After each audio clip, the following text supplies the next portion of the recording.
Hey everyone, and welcome to another episode of For What It's Nerd. Today we're breaking down in full spoiler glory Ant-Man and the Wasp: Quantumania. Now, I thought personally this movie was always going to be something that I enjoyed because I was very excited about the plot, the premise, and obviously that Kang was showing up in this movie, and some of the things MODOK, having some time with Janet Van Dyne. Obviously, we didn't really get time with Janet at the end of Ant-Man 2, obviously, and then she was snapped up to and just after, obviously, Endgame, essentially. So we didn't get to see her, we didn't get to kind of deal with Janet as a character. This movie is very much that, which was very exciting from the off, from the trailers, etc. The movie, I'd say, I would say it doesn't live up to the hype, which is contrary to everything I'm going to probably start to say afterwards.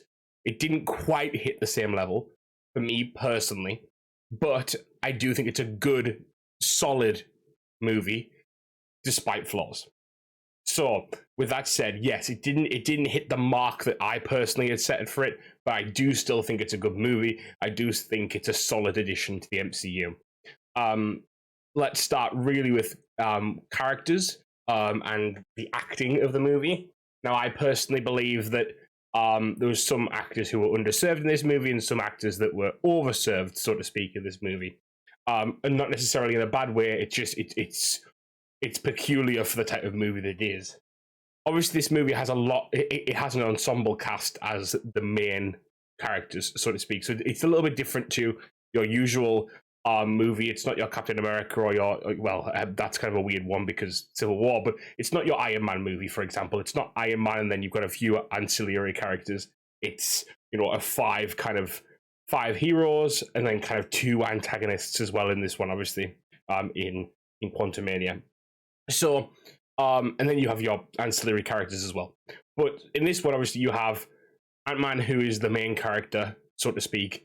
You have as well on the hero side, you have Janet, Michelle Pfeiffer's character as another kind of main protagonist.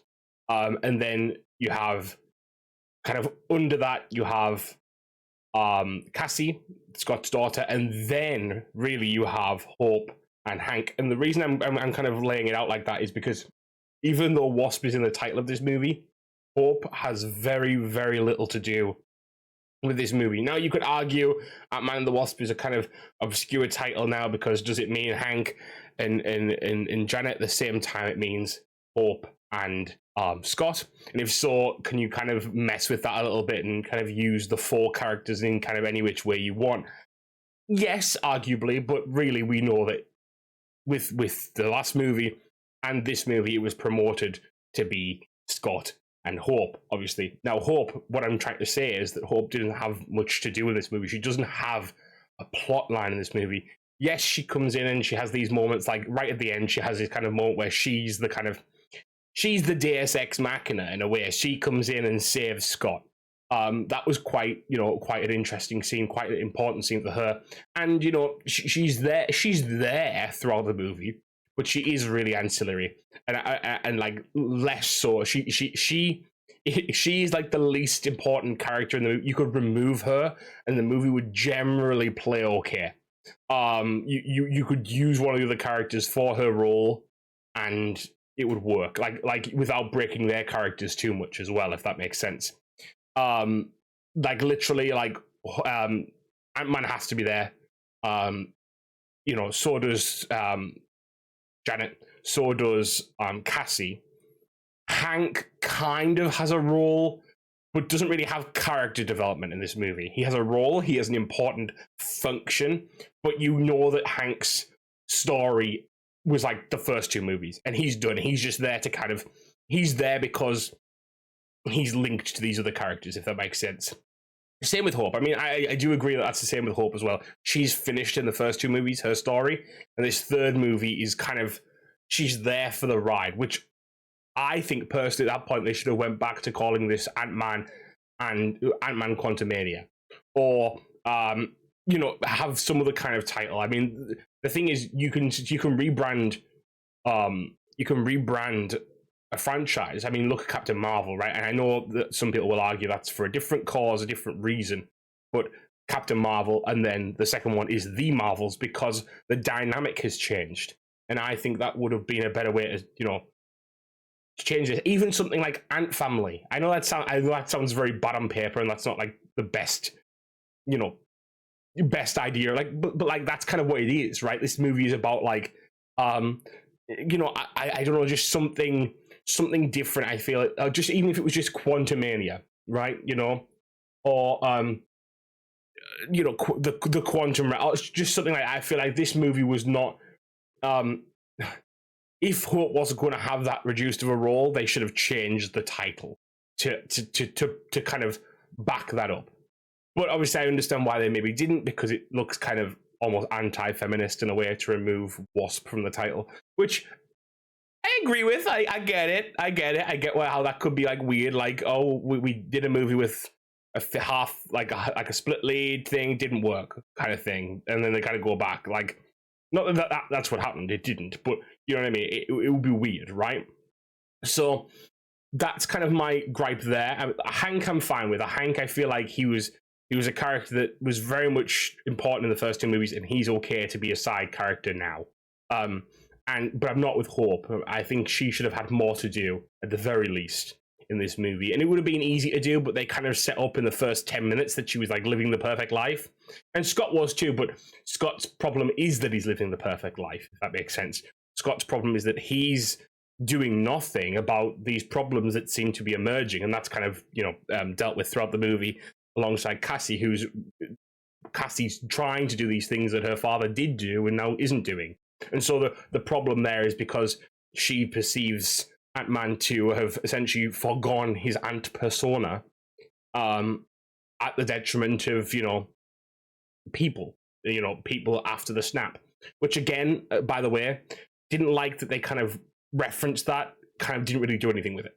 I would have liked a little bit more around that, because it would have been nice to see. We keep getting these snap adjacent discussions and then nothing happens with them, and Falcon and the Winter Soldier did it, and then they didn't do it, and then they did, and then it wasn't enough, in my opinion. There's a lot of social and economic and just character development beats to be done there. There's so much to do there, and it's not being done in a way that I think it could have been. Even Wakanda Forever didn't really touch on it in a way that you thought it would have, because that would have really impacted their society. This kind of society who was in perfect harmony before, but now isn't. Again, that's kind of off the point, but it feels like there's this kind of thing. There's this like desperation to kind of like reference the blip, reference the snap, and then not really do much with it. But that's by the by, really speaking. Yeah, so I think character in this movie was relatively okay. A lot of people are complaining about Cassie and saying she wasn't particularly strong in this movie. I can see it. I wasn't like overly sold on her as a character. I wasn't like, oh yeah, this is like my new favorite ant person. I didn't see any glaring issues whilst I was watching the movie itself. But I can see the meaning of it now. Like there was this kind of reference that she's weak in the sense that she doesn't portray emotion in her lines, etc., and so on. And some people are saying that like because of the director. Some people are saying it's the actress herself. I'm not too clued up on Catherine Newton's work to decide that either way, but I can see where they're coming from. I don't think Cassie endeared herself to the audience that much, but I do think she was okay. I don't think she was bad, as bad as people are making it sound.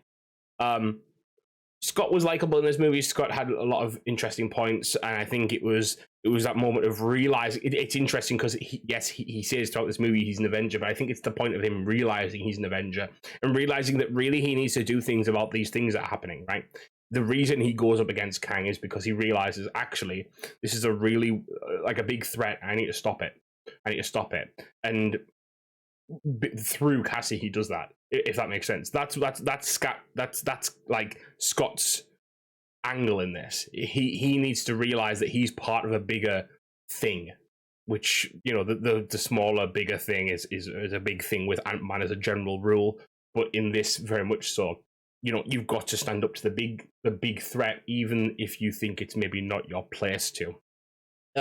Speaking of that, the reason that kind of comes about in the movie is because of the kind of societies that Kang is suppressing down in the quantum realm. And I have to say, the characters who were kind of representing that weren't well done, in my opinion. I don't think any of them were particularly interesting. I don't think any of them particularly felt worthwhile in any kind of way. Like, you're not going to see them again, likely. And even if you do, they're not like, oh my gosh, I can't wait to see them again. Like, they're not your, oh my gosh, I love Korg from, Thor Ragnarok, for example. It's not something you're going to be referencing for the next 10 years. Or 5 years or whatever. You know what I mean? That kind of thing. It's not there with these characters. The sad thing is as well, some of the actors that have been used for those roles were relatively good actors. I mean, I forget the name off the top of my head, but the guy who plays Chidi in The Good Place is in there, and he delivered his lines well for what it was, but it wasn't a particularly great a great character, so to speak. He could have been utilized better in a different role. And Bill Murray as Krylar as well, not particularly astounding, nothing brilliant. And I will say that whilst I'm on this point, is that those characters and meeting those characters and dealing with those characters was the slow part of the movie. The first half of this movie, maybe slightly less than half, but the first half, quote unquote, of this movie is very slow. And I understand why, because it needs to set up a lot. That doesn't excuse it fully, though. And I think there was more exciting ways and more interesting ways of kind of getting into this. I feel like it would have been much better if early on Kang found the majority of the group and it was dealing with this idea that, like the Kang kind of thing came up a lot quicker. The fact that Janet forestalled them knowing about Kang for ages, and the fact that, like, Kang didn't even appear till way later on. While interesting in a Thanos-esque way of like, oh, you don't even know the real threat type thing, which is fine. But it didn't really serve the movie. It served, I know a lot of people are saying on this online right now, and I do agree to an extent, it served the greater narrative. It made Kang feel more imperious for when he's here in Kang Dynasty and movies like that. But I will say that I don't think that's... the movie could have done it better, but I don't think it was totally unjustified in all of it, is what I'm trying to say. I think the way they went, they had to do what they had to do, if that makes sense. If they had went a different way with the story, you could have had that introduction to these characters happen. For example, as an idea, the movie goes, they meet these people who are fleeing because they've brought... Ant-Man has brought Kang to them, basically. Now, I personally would have done it the other way. I would have done it that, and there's a revolution later on, by the way. This is why I'm kind of saying this. I would have personally done that there was an active rebellion against Kang going on, which there kind of was. There was the implication of that. But active rebellion against Kang going on. These people who potentially could help them are caught by Kang. These other people, these quantum realmers, let's call them, find them and like break them out of Kang's prison or whatever. And Kang is trying to get them back, uses MODOK to do that, captures Cassie, and you still have the same movie, right? You still have the same movie, except you have gotten into the action. You've gotten into the meat of the story. Let's not call it action, because action is a loaded term and suggests that you can't deal with intelligent plot. But you're into the meat of the story, and you're meeting these characters as things are happening, rather than taking 20, 25 minutes to discuss and meet these characters who, really speaking, didn't need to be there. Like for example, you could have very much gone with the all of them go down together, all of them get stuck together, Kang finds them all, they get broken out, then as they're breaking out, they get separated. And then you start from there, and you have the cadence of like Janet and Hope and Hank trying to find transport to like get out of there or something, and that's how they try and find the ship and meet Krylar, and that can still happen. And then on the opposite hand, you have you have Scott and Cassie, and you have them essentially trying to escape MODOK, who is being sent after them. And the rest of the story plays out as before, essentially, with the idea that eventually they get back together, and eventually Kang finds them, blah blah blah, and they get back together. Kang gets the time orb thing, and then the rebellion, the final fight still happens as is. And I think that would have played out a lot better in the movie. Yes, it might have been a shorter movie, to be honest, but I don't think short movies are necessarily a bad thing. Ant-Man movies are notoriously shorter than the other MCU movies, generally speaking. And I think it would have just been a lot better of a run. The thing is, with a comedy movie and a comedic kind of punchy Ant-Man movie, as the others two are, you want to be quick. You want to be quick and to the point. It felt like this movie was trying to space opera it, whilst also comedify that. It felt like Star Wars meets Ant-Man, with a little bit of Spy Kids thrown in, because a lot of people have made that reference. The Spy Kids, I think it's 3. Is 3? I think it's 3. Spy Kids 3 it has some very startling similarities to this movie in a lot of ways.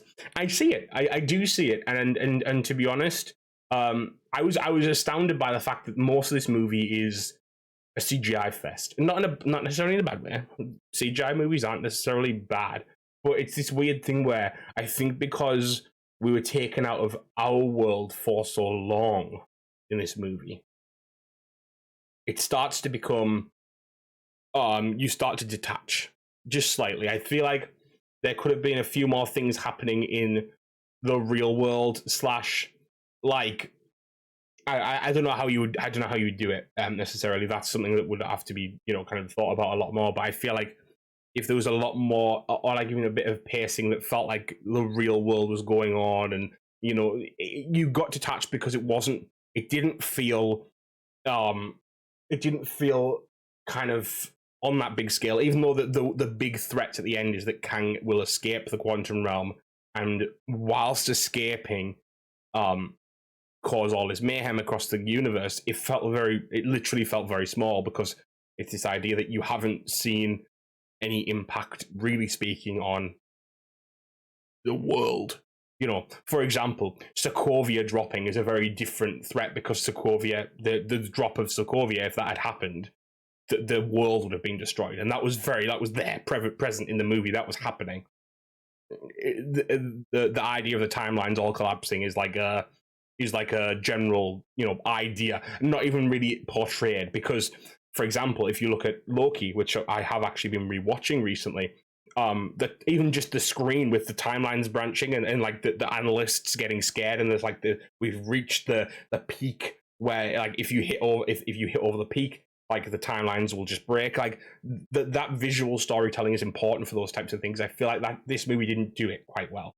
I will say there is comedy in this movie. Obviously, it's an Ant-Man movie. They're even more comedic than the typical. But I will say, I did say this in my short review, it was very Ragnarok-esque in parts and very Thor: Love and Thunder in parts, and it kind of went in between that, and I just hit my mic. Brilliant.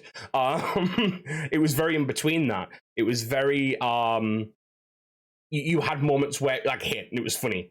And a lot, there was audible laughter. For example, when I watched it, there was audible laughter. The people were enjoying the movie, but there were parts where it kind of just didn't hit, and you knew it meant to hit, and it didn't. And there was a whole segment on holes, and how many holes does someone have, and it was it's a little bit, yeah, okay. And it's and then the payoff later on was kind of funny, but generally speaking, meh. The one thing I do want to complain about with this movie, I do think it's the worst part of this movie, hands down, and it is the ending. Not the full ending, but the idea is right at the end, there is a portal to escape, and essentially they're trying to get everyone through it, but stop Kang going through it. So Janet, Hank, Cassie, Hope all go through it, and as Ant-Man's trying to go through it, as Scott's trying to go through it, as is typical in most movies, Kang is not defeated as they thought he was. He gets back up, stops Scott from going through, and tries to get through himself. They fight for a bit, and as he's trying to get through the next time, Hope comes back through and tries to stop him, and they manage it, and he essentially gets swallowed by the time orb that he was trying to collect. It's slightly weird. But the problem, none of that has a problem. Yes, it's slightly tropey, but nothing. There's no problem with that, right? The problem comes afterwards because that portal closes. It's destroyed, and then the machine that got them down there is somehow activated by Cassie and opens a portal.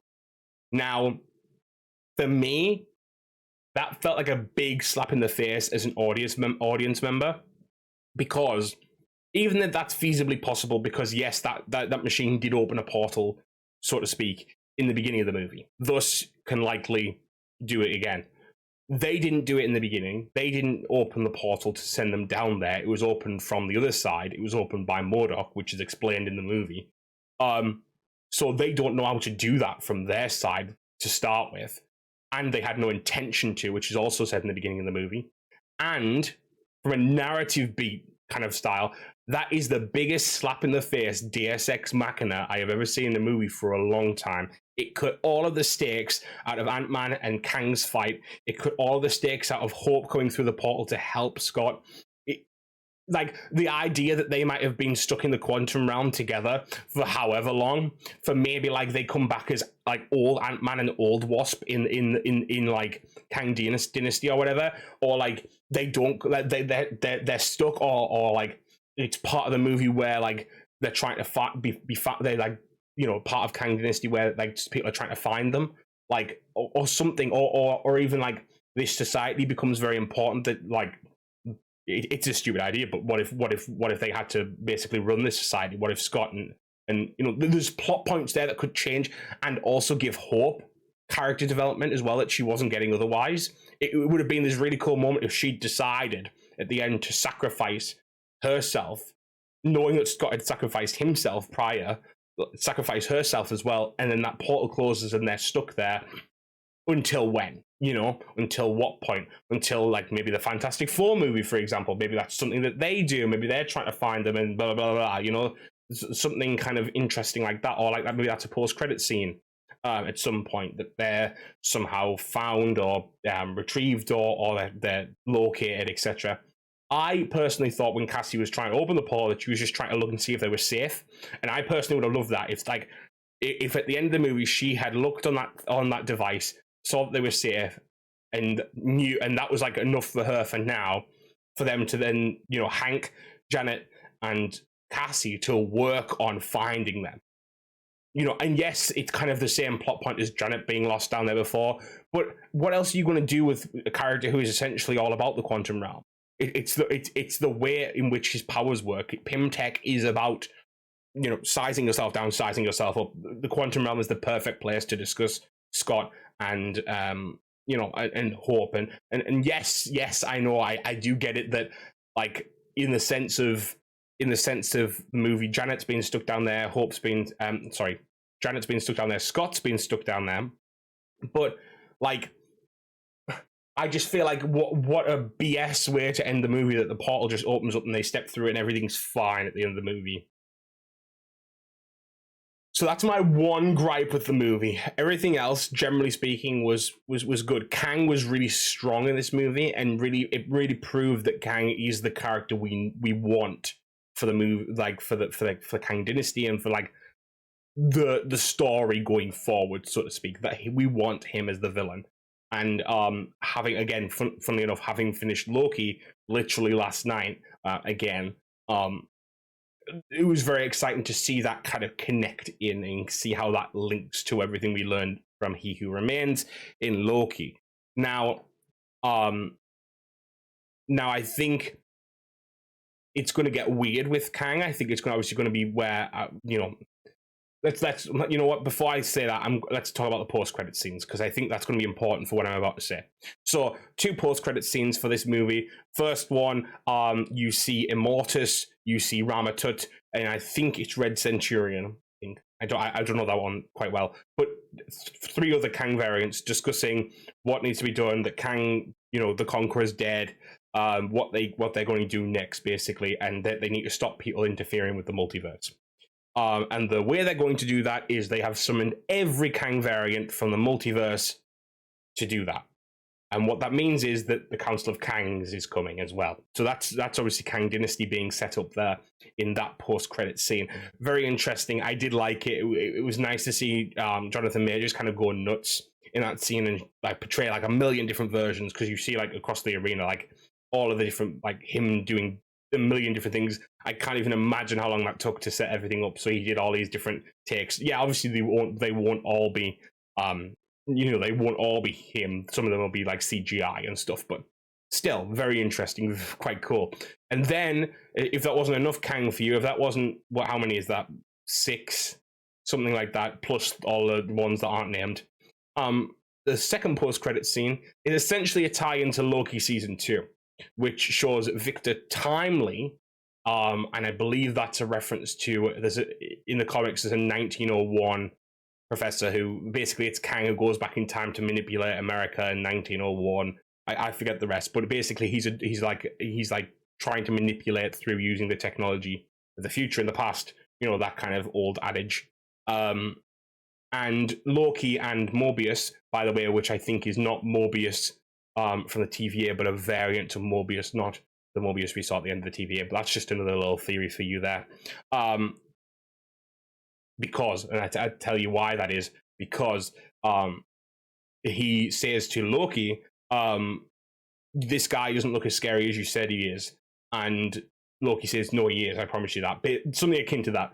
But obviously, Kang is in charge of the TVA at the end of, or a Kang, should I say, is in charge of the TVA at the end of Loki season 1. So Mobius knows who Kang is, or must do, the Mobius who works in the TVA. So this must be a different Mobius. Just a thought. But basically the point is there's a million different Kangs going on. I think that's going to be difficult for some people, especially for your typical movie viewer. The ones that have very specific outfit changes obviously are understandable. But if we have a lot of Kangs that look very similar, suddenly it's going to get very, very, very confusing. And that was already the case with multiverse stuff anyway. But yeah, we're getting onto this border where we need to be careful with storytelling going forward. Now, obviously, those post-credit scenes I really enjoyed. I think they're really good. And it was very nice, I will say, it was very nice to see a TV show. Not necessarily, it wasn't promoted. It wasn't like, this will be in Loki season 2, but it was just nice to see this connectivity back to the shows. Now, a lot of people will complain about that, but I think this is the thing anyway. You're going to get complaints because if there isn't enough connectivity, people complain. If there is enough Phase 4, for example, was this phase where a lot of things were happening that were kind of separate, and people complained about it, said didn't really feel like the MCU anymore. But now, I guarantee there'll be people out there saying, and I can feel it. I haven't seen it yet, but I can feel it coming. Oh my gosh, I can't believe they set up their show at the end of... In fact, they have. I am lying. Someone said that Marvel is feeling too much like a TV show with episodes now, that every movie is basically an episode of this big narrative, which is true, and I don't think that was ever not the case. But they're saying it's starting to feel more like that, which personally I think is, again, like I just said, it's always been the case. So why are you mad now? But this movie overall, let me kind of sum it up. This movie has a lot of interesting points. It has a really great performance from Jonathan Majors as Kang. It has a really good performance from Michelle Pfeiffer as Janet, and generally well performances from the rest. It has an over-reliance on characters who don't really an over-reliance on no, that's the wrong words. Let me try and rephrase this. It has a lot of misplaced faith in spending time with characters and on plot lines, like plot points that didn't really need to be plot pointed, if that makes sense. It has an over kind of it overreaches. This short story could have been far more linear and worked a lot better, and really didn't need to cut that much to do it as well. So I think that's kind of where I'm at with it. MODOK, by the way. MODOK. Not the best MODOK that's ever been done, but MODOK is silly by nature. So if you expected MODOK to not be silly in this, I don't know what you expected. Like, if anyone has watched MODOK with Patton Oswalt, you know what kind of stupid shit MODOK is usually used for. The only kind of pseudo-serious version of MODOK was in the Marvel Avengers game more recently, like the more recent stuff. And that was a very different take on MODOK, and you know, this isn't that, and it was okay for MODOK to be weird and kind of like uncanny. That's what it's meant to be, right? It's meant to be this guy who was literally like crushed down and like became MODOK, right? So don't get me wrong, would I have liked to see MODOK in a different way, maybe, or again, maybe at some point? Yeah, but I don't think that's necessarily not going to happen, because Kang's technology, right, is not just limited to that one Kang. There could be other MODOKs. There could be a MODOK that's, you know, working for another Kang. This is the multiverse. So I don't think you're necessarily, you know, you're ruled out of seeing another MODOK that's maybe a little bit more sinister or stress, or maybe it's a thing that happens where these Kangs, you know, or one Kang or something has a legion of MODOKs or adaptoids even, something like that, and kind of have a pseudo AIM version of Kang, so to speak. But what I'm trying to say is that I don't think MODOK was as bad as people are making it out to be. Yes, he looks goofy, but MODOK was always going to look goofy unless you did him like super like creepily, and that wasn't going to happen in a Marvel movie. So yeah, I personally enjoyed the movie. I think again, the beginning was sort of slow.